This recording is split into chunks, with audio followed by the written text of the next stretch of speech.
Dialogue avec l'ange de Gita Malache. Vendredi 5 novembre 1943. Entretien 20 avec Lily. Le printemps arrive. Une fleur, un brin d'herbe sont ses messagers. De même les religions, les prophètes, les temples. Mais à la venue de la lumière et de la force, plus de temple, tout sera temple. Qui aperçoit une fleur au milieu d'un champ de fleurs? Vous, vous n'êtes pas fleur, vous êtes printemps. Mais dans son jardin, même le printemps est seulement une fleur. Demande. Lily. Pourquoi la foi sommeille-t-elle au fond de la plupart des hommes? Tout un réseau de routes bétonnées parcourt la terre en tous sens. Elles sont vastes, larges et lisses, et la folie les chevauche. Il y a beaucoup de voies, beaucoup. Ne sois pas étonné si l'homme a oublié la petite, l'étroite, la seule. La folie aspire toutes les forces. Qu'est-ce que la folie? La force sacrée qui languit en prison. Mais il vous est donné de montrer la voie. Demande.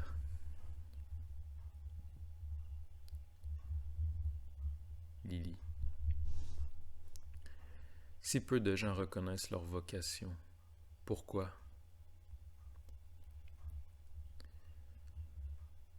Parce qu'on les dirige. Ils n'écoutent pas l'appel. La voix la plus pure est vaine s'il n'y a personne pour l'écouter. Soyez attentifs. Dans vos yeux croît le nouvel œil. Dans vos oreilles, la nouvelle oreille. Dans vos mains, la nouvelle main. Et vous verrez, et vous entendrez, et vous créerez.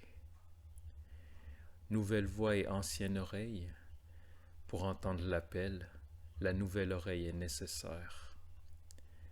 La voix aussi a un corps et porte cela en plus. La voix inaudible qui est immortelle, car elle n'est plus corps. Mais vous, vous êtes printemps. À votre contact naissent de nouvelles oreilles, de nouvelles mains, de nouveaux yeux, et s'ouvre le nouveau. Demande. Lily. Pourquoi est-il si difficile d'aider à la maison, dans ma famille? Écoute, l'ancien œil voit grand ce qui est près, et petit ce qui est loin.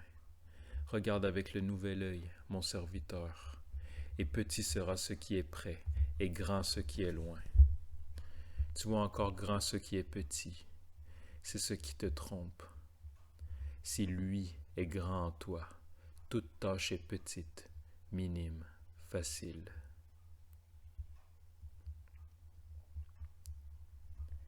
Lily. Qu'est-ce que le mouvement? Ce qu'il y a de plus grand. La croissance n'est pas encore mouvement. Le vent n'est pas encore mouvement. Le courant des eaux n'est pas encore mouvement. L'érosion n'est pas encore mouvement. Le cheminement des étoiles n'est pas encore mouvement. Tout cela n'est que conséquence. Tout cela n'est qu'inertie.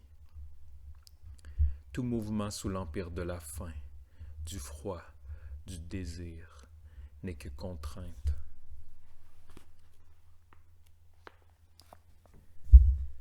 Mais toi, tu sais déjà te mouvoir.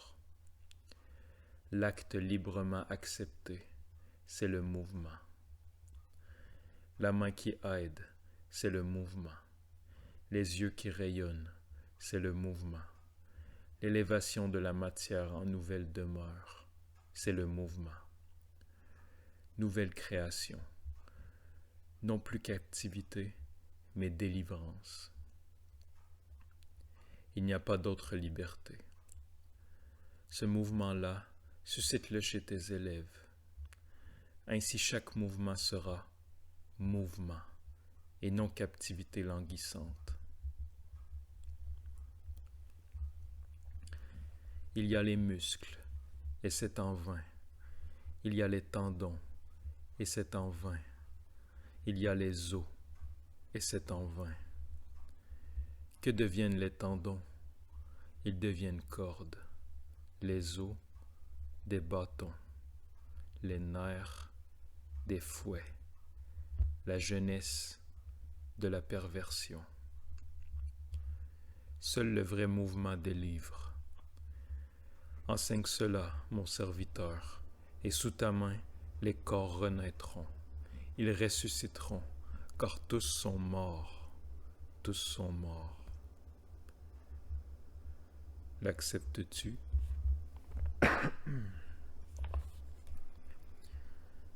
Lily se sent impuissante devant cette tâche énorme et dit très timidement: « J'essaierai.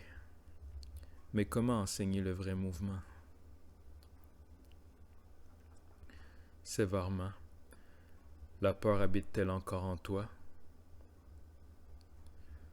Lily: Je sens toujours l'urgence de ce qu'il faut faire.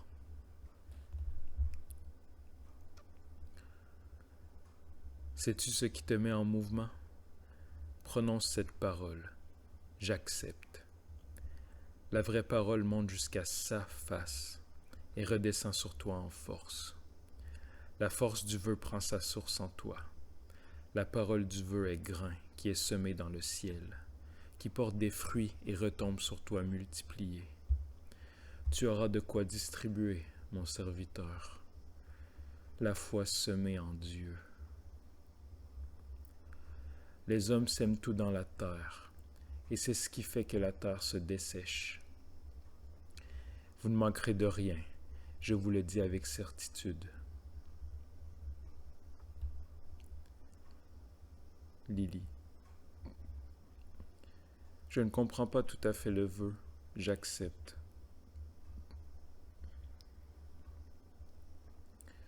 Peux-tu comprendre l'incompréhensible?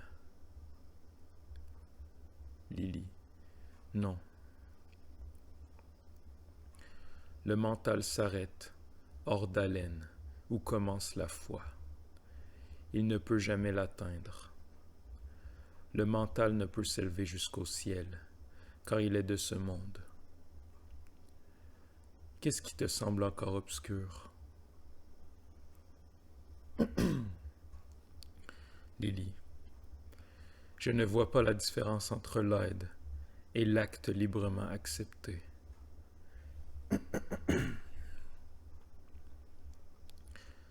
Seul l'acte librement accepté aide, rien d'autre.